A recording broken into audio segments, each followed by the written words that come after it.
창세기 44장. 요셉이 관리인에게 명했다. 저들의 자루에 저들이 가지고 갈 수 있을 만큼 식량을 가득 채워라. 그리고 저들 각자의 자루아귀에 각자가 낸 돈을 도로 집어넣어라. 또 제일 어린 막내 동생의 자루에는 내가 늘 쓰던 은잔도 함께 집어넣어라. 물론 곡식값도 집어넣어라. 관리인은 요셉이 명한 대로 했다. 다음 날 동틀 무렵 요셉의 형제들은 나귀를 이끌고 즉시 길을 떠났다. 요셉의 형제들이 성읍에서 그리 멀리 가지도 않았을 무렵 요셉은 관리인에게 말했다. 어서 그 사람들의 뒤를 쫓아가라. 그들을 따라잡거든 그들에게 말하길 그렇게도 잘 대해 주었는데 왜 선을 악으로 갚느냐. 너희는 어쩌자고 우리 주인님이 쓰시는 은잔을 훔쳐갔느냐. 그 은잔은 우리 주인님께서 마실 때도 쓰시고 점을 치실 때도 쓰시는 잔이다. 그런 것을 훔쳐가다니 너희는 정말 못된 놈들이로구나 하고 호통을 치며 다그쳐라. 관리인은 요셉의 형제들을 따라잡고 요셉이 시킨 대로 그들에게 말했다. 그러자 요셉의 형제들이 말했다. 나리, 그게 무슨 말씀입니까? 우리는 맹세코 그런 짓을 하지 않았습니다. 우리는 지난번 곡식자루에 들어있던 돈까지 가나안 땅에서 나리에게로 도로 가져오지 않았습니까? 그런 우리가 나리의 주인님 댁에서 은이나 금 같은 물건을 훔치다니요.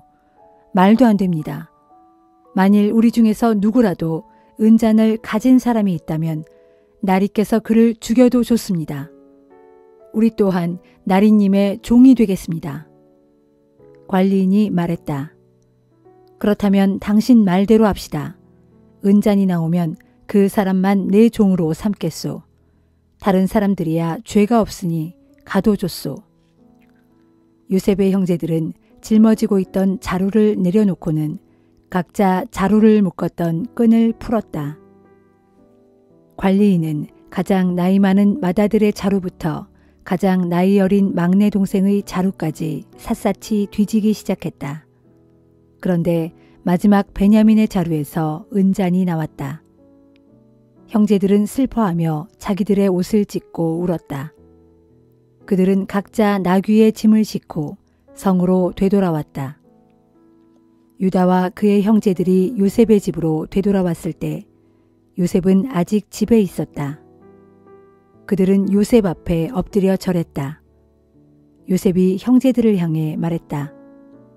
당신들은 어쩌자고 이런 짓을 저질렀소. 나 같은 사람이 얼마나 점을 잘 치는지 알지 못했단 말이오? 유다가 말했다. 저희는 주인님께 드릴 말씀이 없습니다. 저희가 무슨 말씀을 드릴 수 있겠습니까? 저희가 그런 죄를 저지르지 않았다는 것을 어떻게 증명할 수 있겠습니까? 하나님께서 저희의 죄를 이렇게 들추어내시니 우리 모두 주인님의 종이 되겠습니다.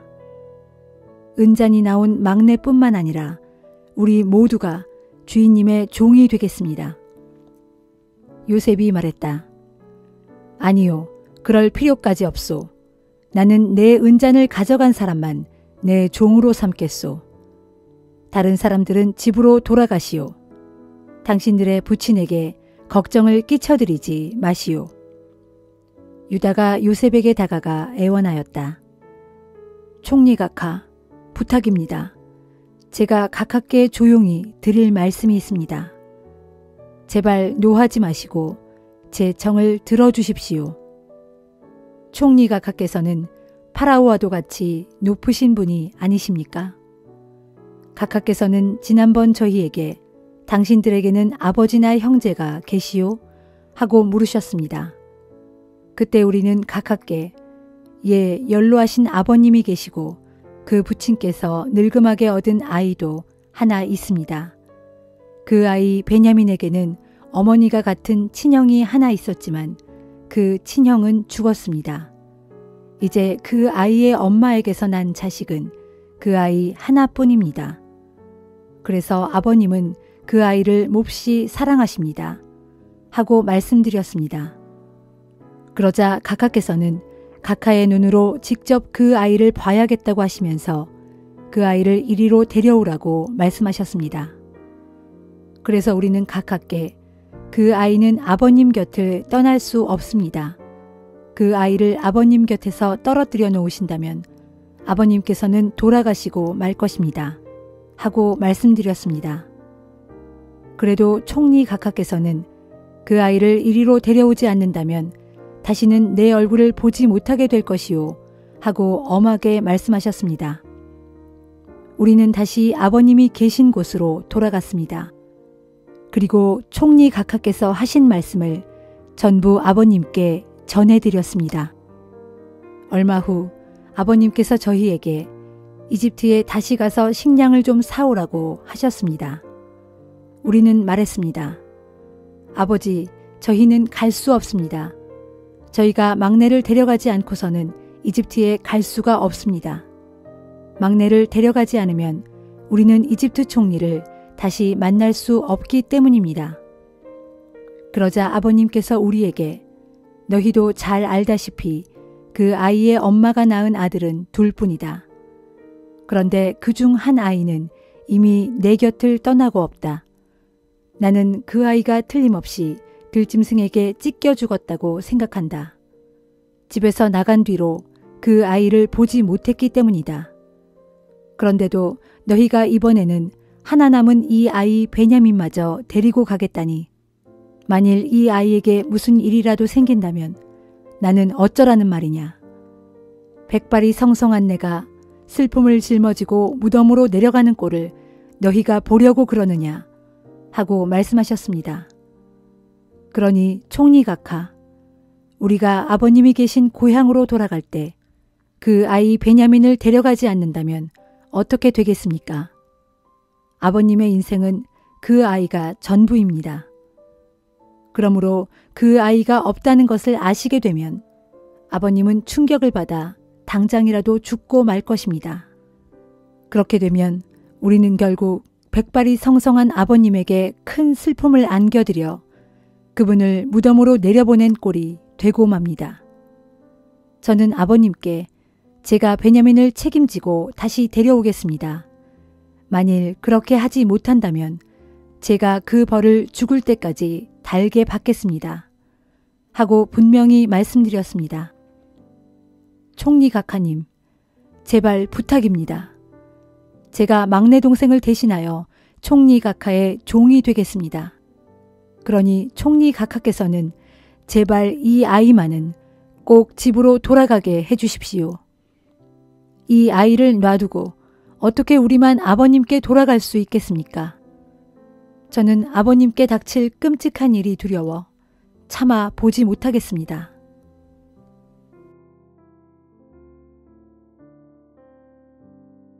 마가복음 14장. 무교절과 유월절이 시작되기 이틀 전이었다. 대제사장과 율법 교사들은 예수를 체포하여 죽일 방도를 찾고 있었다. 그러나 유월절 기간 중에는 그 일로 군중이 소동을 일으킬지도 모르니 일단 그 기간은 피하는 것이 좋겠다는 의견이 지배적이었다. 예수께서 베다니에 있는 나병 환자 시몬의 집에 계실 때였다.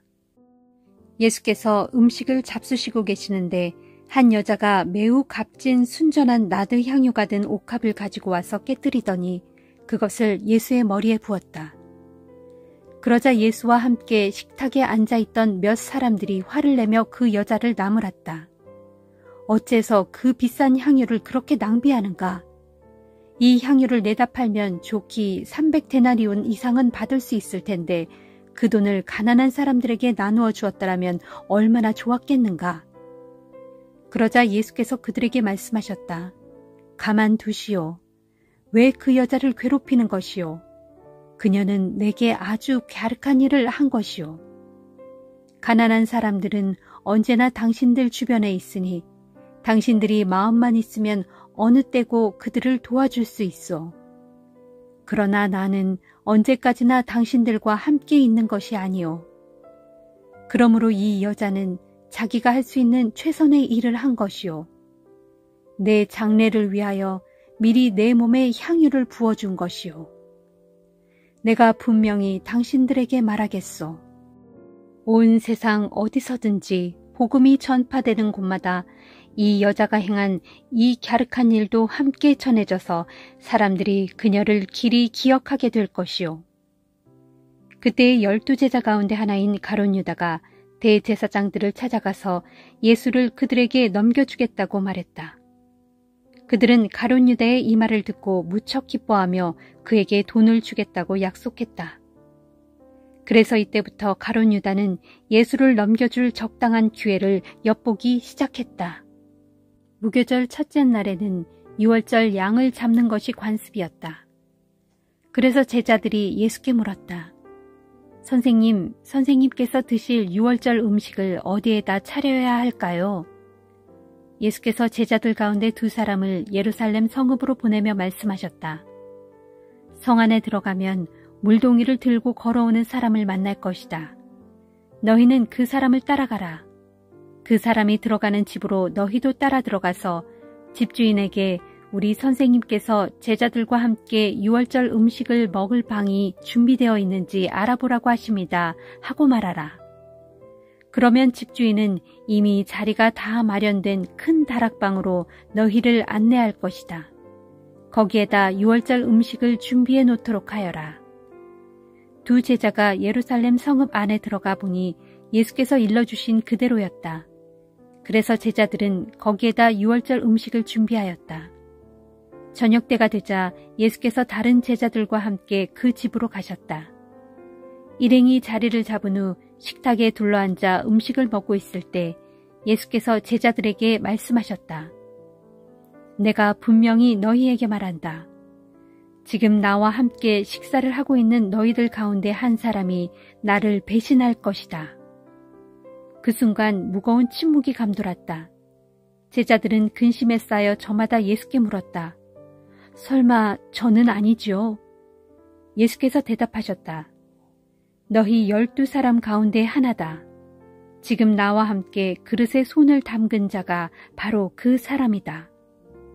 인자는 오래전부터 예언자가 선포한 대로 죽음의 길을 걷겠지만 인자를 배신한 그 사람에게는 참으로 화가 미칠 것이다. 차라리 그는 세상에 태어나지 않았더라면 좋았을 뻔했다. 모두가 한참 유월절 음식을 먹을 때였다. 예수께서 빵을 들어 감사기도를 하신 후 제자들에게 그 빵을 떼어주시며 말씀하셨다. 자, 받아 먹어라. 이 빵은 내 몸이다. 또 잔을 들어 하나님께 감사기도를 드린 후 그 잔을 제자들에게 주시니 제자들이 모두 돌려가며 마셨다. 그런 뒤 예수께서 제자들에게 말씀하셨다. 이 잔은 내 피다. 곧 모든 사람을 위하여 흘리는 새 언약의 피다. 내가 분명히 너희에게 말한다. 하나님 나라에서 새 포도주를 마시게 될 그날까지 나는 포도나무 열매로 빚은 것을 다시는 마시지 않을 것이다. 그들은 찬송을 부른 후 다 함께 올리브산으로 올라갔다. 그때 예수께서 제자들에게 말씀하셨다. 너희는 모두 나를 버릴 것이다. 이미 하나님께서 예언자들을 통하여 이렇게 말씀하시지 않았느냐. 내가 칼을 들어 목자를 칠 터인데 양떼가 뿔뿔이 흩어질 것이다. 그러나 내가 죽음에서 다시 살아난 뒤 너희보다 먼저 갈릴리로 갈 것이다. 그러자 베드로가 예수께 말했다. 선생님, 무슨 말씀을 그리 하십니까?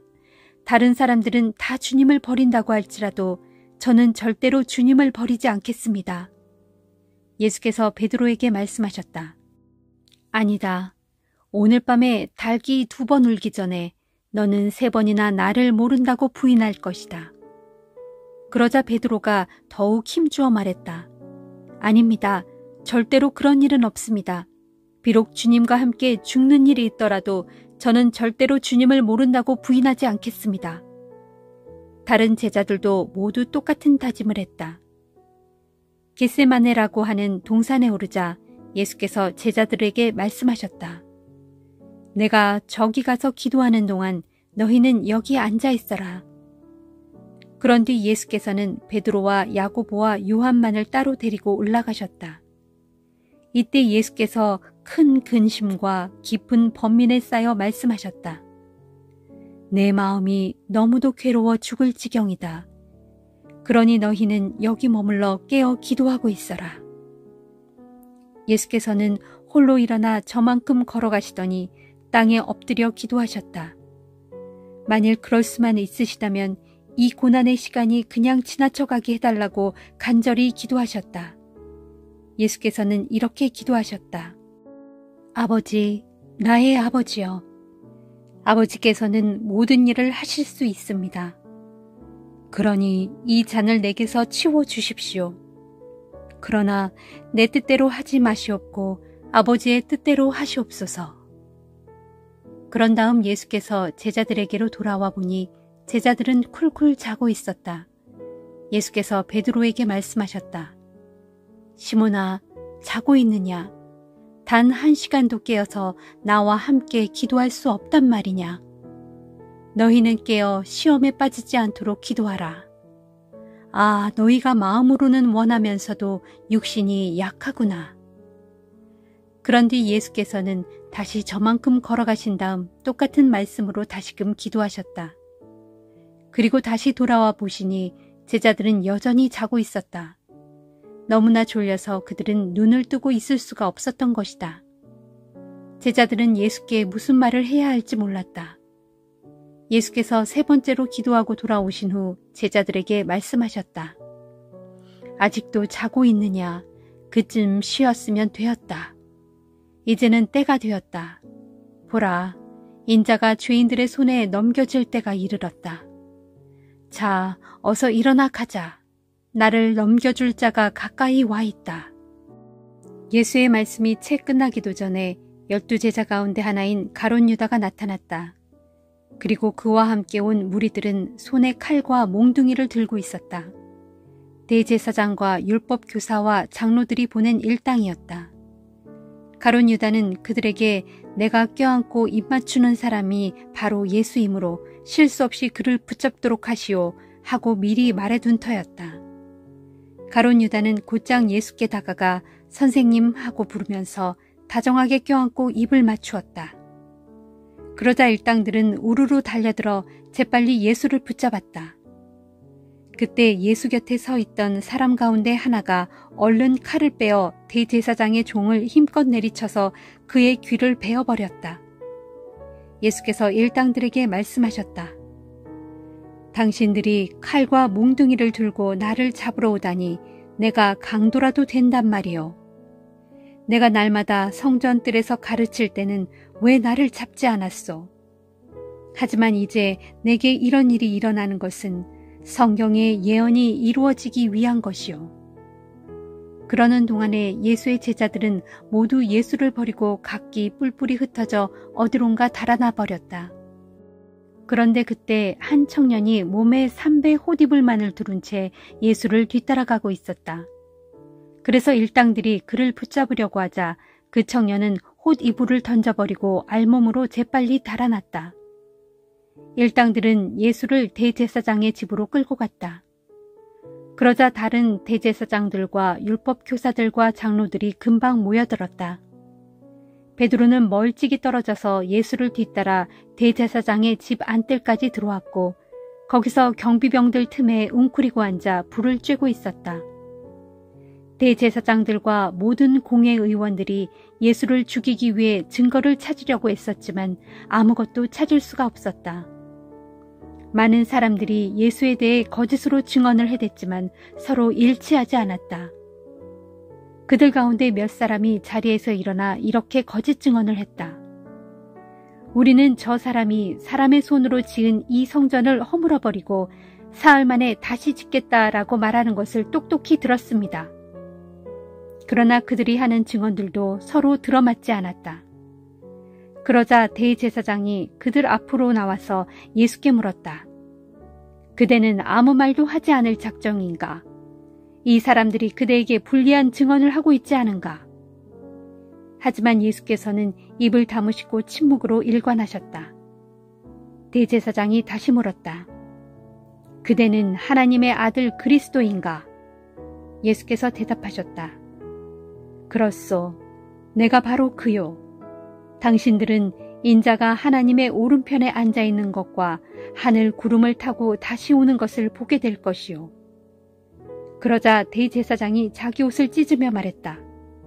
더 이상 무슨 증언이 필요하겠소? 하나님을 모욕하는 저 사람의 말을 지금 우리 모두가 직접 들었소. 자, 여러분은 어떻게 생각하시오? 그러자 그들은 모두 예수를 사형에 처해야 마땅하다고 결론지었다. 그들 가운데 더러는 예수께 침을 뱉었고 더러는 예수의 얼굴을 가린 후에 주먹으로 치면서 누가 너를 쳤는지 어디 한번 알아맞혀 보아라 하고 조롱하였다. 경비병들도 예수를 끌고 가 손바닥으로 뺨을 마구 때렸다. 그러는 동안 베드로는 대제사장 집의 뜰 아래쪽에 있었다. 그런데 대제사장의 집에서 일하는 여종 하나가 다가오더니 불을 쬐고 있던 베드로에게 말했다. 당신도 저 나사렛 사람 예수와 함께 다니던 사람이죠? 그러자 베드로는 곧 부인하며 말했다. 도대체 무슨 소리를 하는 건지 모르겠군. 그러고서 베드로는 얼른 바깥들로 나가버렸다. 그 여종은 베드로가 거기 서 있는 것을 보고는 곁에 있는 사람들에게 또다시 말했다. 이 사람은 예수와 한패인 것이 틀림없어요. 그러자 베드로는 또다시 예수를 모른다고 부인하였다. 조금 뒤 곁에 서 있는 사람들이 다시 베드로에게 말했다. 당신도 갈릴리 사람이니 예수와 한패인 게 틀림없소. 그러자 베드로는 맹세까지 하면서 부인했다. 도대체 무슨 소리를 하는 겁니까? 나는 그 사람을 만난 적도 없소. 내 말이 거짓이라면 천벌이라도 받겠소. 바로 그때 닭이 두 번째로 울었다. 그제야 베드로는 닭이 두 번 울기 전에 너는 세 번이나 나를 모른다고 부인할 것이다 라고 경고하신 예수의 말씀이 떠올랐다. 그래서 베드로는 땅에 엎드러져 소리내어 엉엉 슬피 울었다.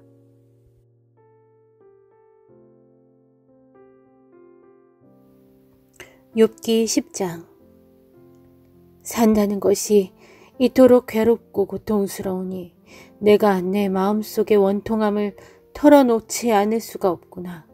내가 내 영혼의 쓰라림을 말하지 않을 수가 없구나.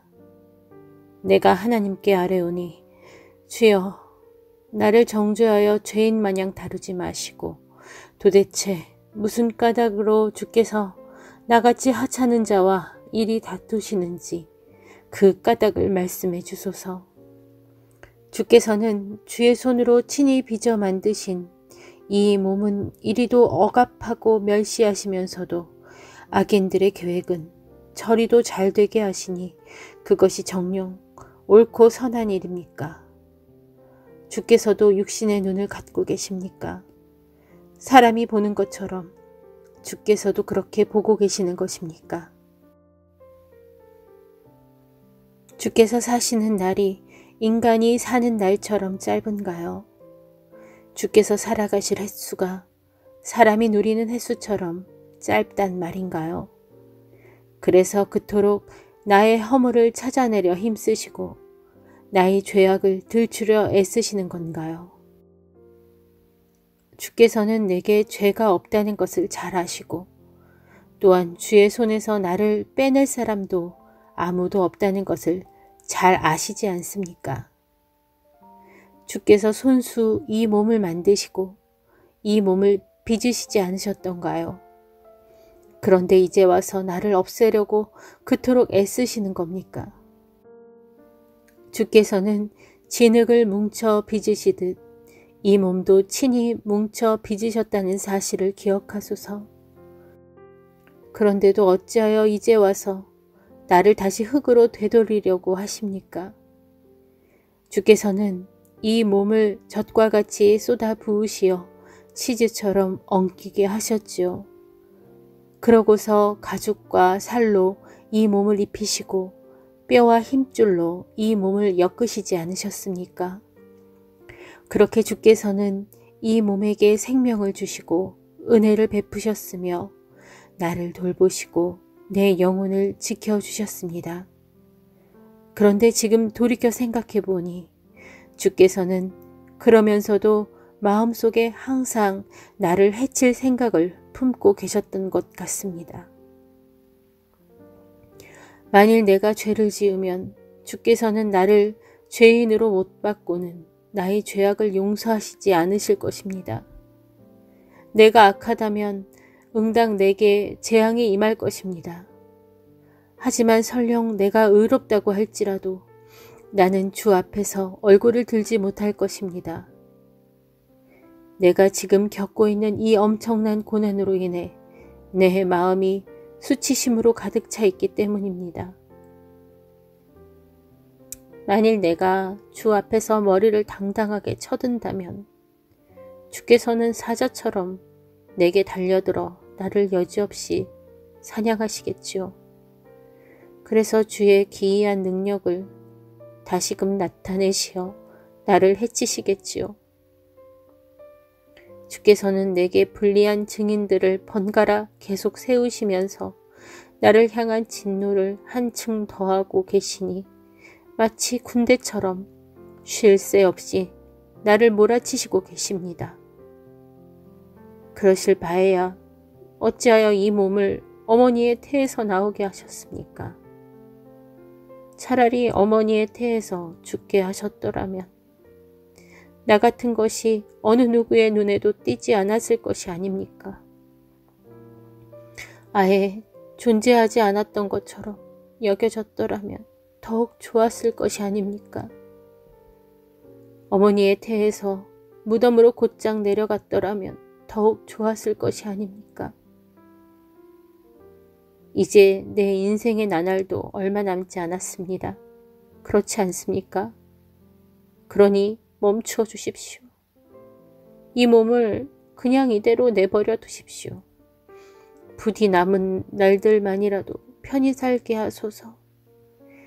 이 몸이 다시는 돌아오지 못할 곳으로 떠나기 전에 어두컴컴한 흑암의 땅, 곧 죽음의 그림자로 온통 뒤덮인 그 땅으로 떠나기 전에 칠흑처럼 어두운 땅, 죽음의 그림자로 온통 뒤덮여 아무것도 구분할 수 없는 땅, 빛조차도 흑암처럼 되어버리는 그 땅으로 떠나기 전에 부디 그리해 주소서.